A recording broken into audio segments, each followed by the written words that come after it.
Welcome to the Market Mystics podcast. I'm Joshua. I'm Kim. Let's dive in.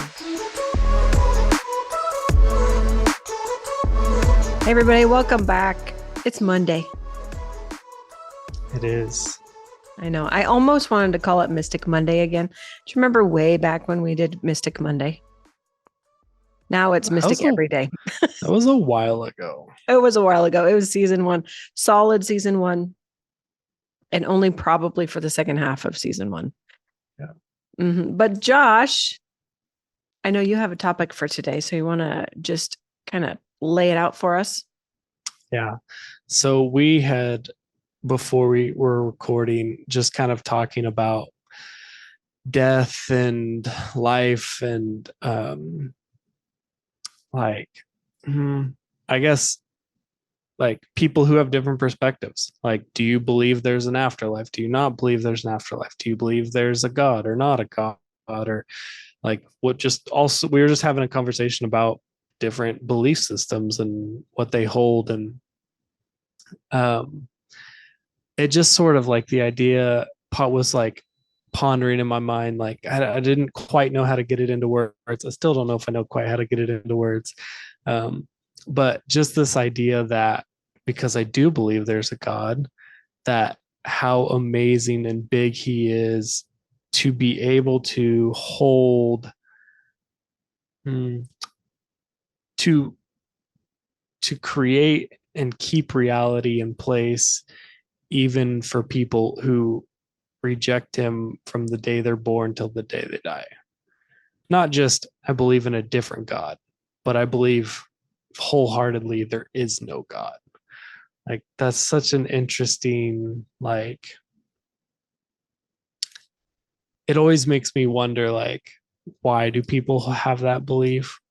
Like, did they just have a really bad experience?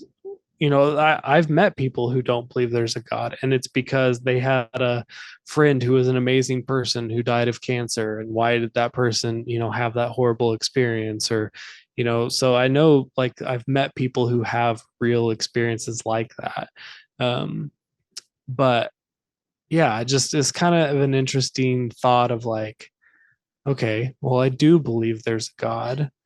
And would I have the character to keep reality in place every day, knowing what I created, parts of it were rejecting me? And that's fascinating. I don't know. I think this could go a few different ways, but I suppose I'm getting stuck on not even just the rejection of God, but like the complete, like, no acknowledgement. Mm, You know what I mean? At least yeah. rejection admits that you exist, right? But no acknowledgement is, I don't know, to me, it almost seems worse. You know how they say the opposite of love is not hate, it's indifference. Mhm. It's like not caring at all. I feel like it's kind of similar in this way. Like the opposite of like belief or acknowledgement is not rejection. It's like non-acknowledgement. I don't know what the word is for that. Yeah. I don't know. Yeah. I mean, I'm thinking in my mind almost like indifference, like just doesn't even matter. Like, yeah. Yeah. So this is what I wonder is just the mindset. Like it's very interesting to me. And maybe it's just because I'm too far into my belief that I don't understand the other side of the perspective, like the indifference perspective. And like, what is the purpose then? And even like, let's say they come to their deathbed and they may know it's near the end for them. Like, I would think that would be fairly scary. But I hear so many times of people who are ready to go, whether believers or non-believers. But I just have to think like that's a hard thing for me to wrap my mind around. That if you truly don't believe there's a God, then it would be my assumption that you also don't believe there's an afterlife, but maybe I could be way off on that too. But so when you die, then you just cease to exist. Like that seems terrible. That seems terrible. I am having a hard time even just putting myself in their shoes to think like that. I don't know. Mhm. What do you think? I think that part of this has to do with a lack of connection with nature. Um, and this was a thought that was in my head, and I was just talking to Bree about it the other day. Um, there's a phenomenon, a mental health kind of issue. Um, and I tried to look it up and I didn't see it, so I'm not gonna spend a lot of time looking at it. I'll just describe it. But where um, astronauts will be in space and be overwhelmed by the massiveness of it, Mm. that they almost come back with like this I'm insignificant, what I do doesn't matter type of thought process. Mhm. Um, and there's similar things that have been seen in people who live where you can actually, like, not in a city, but somewhere where you can actually see the galaxy, where you can see the Milky Way. It's like you all of a sudden feel so small. Yeah. Um, and I think that I actually think there's value in that, not necessarily in the mental health, like the negative aspect of it, but the like once in a while connecting with something so that you realize that life is so much bigger than you are. Like, even when we're just talking about purpose or identity, like, I personally believe your purpose has to be so much bigger than you. Like, if your purpose is just like, hey, I want to make money so that I can have a car, so that I can have clothes. Like, the majority of people who achieve that are then like, well, that wasn't it. And they keep seeking and they keep seeking because it didn't fulfill their purpose. But oftentimes, people who achieve those things by solving like local, state, country, global issues, like they seem to be more grounded in their success. Like, they don't, this is broadly speaking, but like, I don't know that they don't seem to as much struggle with some of the stuff that people who just achieve it quickly or only through, social media fame or something sometimes deal with, because there is a connecting to something bigger than you that um like, I think it's really hard to believe that there isn't something else when you realize how massive everything else is. Sure. Yeah. I mean, that does make sense to me. But then also, I mean, I think there are a lot of people who don't believe, like who would say there is no God, not just like I'm not believing in that God, right? Or I don't believe in a higher power. There are people who don't believe in a higher power who are exposed to some of those things. That's true. And it's just fascinating to me. And this really isn't with judgment. It is so far It's outside of curiosity. my own thinking. Mm. And I do love another perspective. I really value it, but I just don't understand this one. And I don't think I've had like I guess to me it would be a secondhand perspective, but I haven't had somebody who has a firsthand perspective really explain it. You know what I mean? Pretty much the only conversations I've had like that are back in the normal religion church days. And like I'm trying to convert them. You know what I mean? And I'm not really listening to understand. I'm listening to argue them into God. Yeah. Which also was a slippery slope. But it was reality. And I'm no longer like that. I think we can show God better than we can ever tell someone about him. 100%. Yeah. Yeah. Okay. So I was also thinking, kind of back to when you first proposed this. Um, it's an interesting, like the grace of God and how he still holds together reality, Mhm. right? Even if people won't acknowledge him. I was thinking about even this kind of goes back to what we talked about a couple weeks ago, the laws of nature and physics and how things work.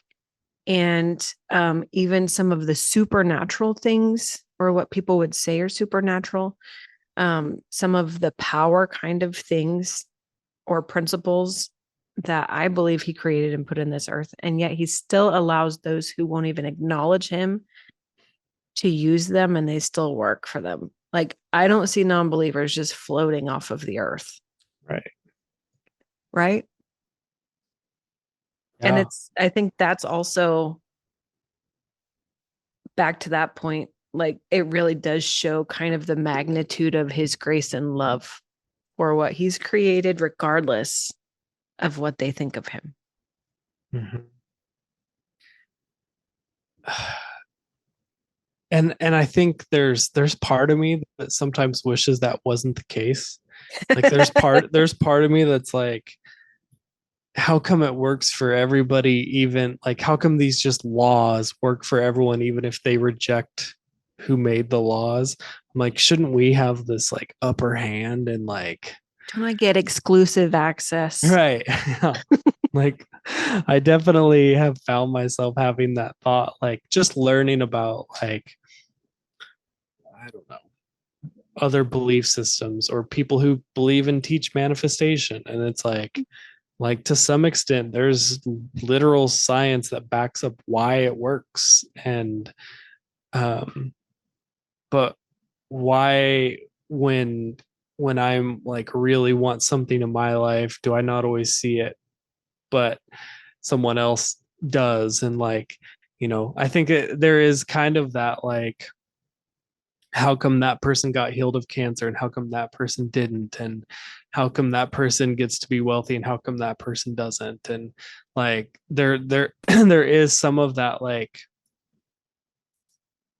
curiosity about like about that stuff, but it like it makes me think of like, and way back year and a half ago when we interviewed Nancy Cohen, Hmm. she made the comment like, um I think it would. I'm like almost positive this was on our show. If not, I heard her say it somewhere else. Um, but talking about how the world just functions by a set of rules that people have figured out, and then they kind of kept hidden because they figured out how it worked. So why would they want everyone else messing with it? Mm-hmm. And that pretty like, it's not hard for God to just like the flip of a switch teach it to the right people who will then use it for different purposes. Like it's almost like those people kept that information alive even if they were using it for things that weren't righteous. I don't know. Yeah. It just makes me think of, I don't know. I don't even know if this is in scripture or this is just what people say. Like, God's ways are higher than our ways, and his thinking is higher than our thinking. Mhm. I think I tend to believe that some of the reason he allows that and allows people to really flourish and thrive and still go through suffering, like regardless of their belief system or even acknowledgement of him, is because he tends to reveal himself in everything. He reveals himself in all parts of creation if you will just look for it or pay attention or maybe run face to face with it. I don't know. But I think what an opportunity. for people who won't acknowledge him or don't acknowledge him to operate within his laws and how he made things to be and within his creation, and then wind up face to face with him in something and being like, there could be no other explanation, Mm, And what a powerful encounter to experience the creator firsthand and not have to have someone arguing you into it and trying to strong arm you into believing something. You know what I mm, mean? This is one of those things when we've talked about experience versus like just hearing about something, and how, what is it? It's knowledge versus belief, I think. So belief is like essentially thinking that something is one way. Like I believe there is a God without having experienced it, but the belief plus the experience equals knowledge because it's firsthand experience. You've seen it, you've heard it, you've tasted it, you've seen it, like all of these things, right? And I think that knowledge part is powerful. mm. And I think he seeks it out with people. Yeah. Yeah. I definitely think that I personally believe God is a personal God who wants a personal relationship. Mhm. And here's one of the reasons. I was just recently learned this about um, Pentecost, which I don't think we're super far from. Um, but it is so in Pentecost, we always say like, oh, like the the Sunday school version is like these people up in a room and they have fire on their heads and this. But I heard someone explaining it and being like, these are two separate stories. One of them is in an upper room, and one of them is in a temple courtyard. And in the temple courtyard, like it was a some type of a holiday or whatever, and there was people from many different places there. And the miracle of tongues was that they heard the gospel in their home language. Like it was, um, yeah. And so to me, that just screams of like personal relationship. Right. It's like if the miracle of Pentecost is that people who weren't Jewish heard the gospel or the good news or whatever. I don't know what they heard. But they heard God speaking to them in their own language. Then it's like it takes it from being this like one nation's belief system to being like, oh, like here is an entity that is seeking me out because it took the time to speak my language.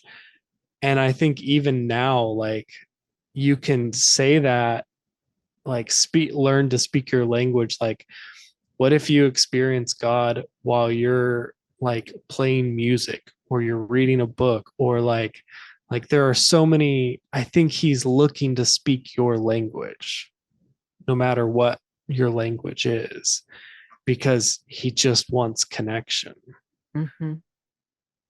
And Yeah. that to me just screams like personal, and I want you to experience like taste and see that the Lord is good. I know we've done the whole episode on that, but like We did. it's I'm pretty sure.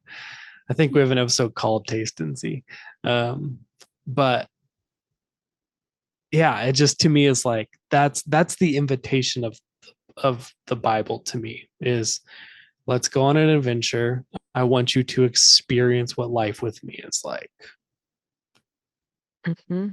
And to me, that just like, I think I've heard people say this, and I always thought it was cheesy and like Christianese, but like I sort of am at the point at the moment where I think it's true. It's like even if I get to the end and I'm wrong, I don't know that I will regret the life that I lived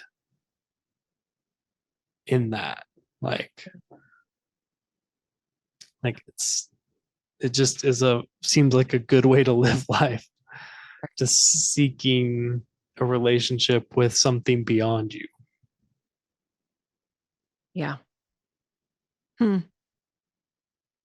It's good. I didn't know where this conversation was going. I still don't know. Yeah. I'm probably going to continue to think about some of this stuff. Yeah. But it's interesting. And it does make me think. And it does, I mean, it encourages me for sure, because even in my mystic journey or whatever, sometimes I still like really need to reach out, and I've really got to seek, because for whatever reason, I don't know, he's not picking up the phone at the number that I have. You know what I mean? Yeah. And it's just encouraging, because I do know, but I have to be reminded that I can seek and I can find him anywhere. Mm. And so I can just look around and find him. I'm not as separated as I think sometimes. At all. Right. Separation is an illusion. Yeah. But boy, do we buy into it. Yeah. Yeah. That's good. I like it.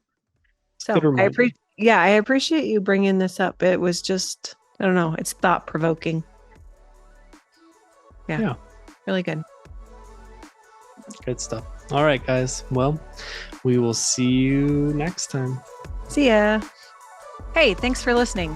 Keep up with us along this journey by liking, subscribing, and becoming a member through YouTube. Members get exclusive access to bonus content with our guests, deeper dives into topics, and a look into other projects. We're glad to have you here. See you next time.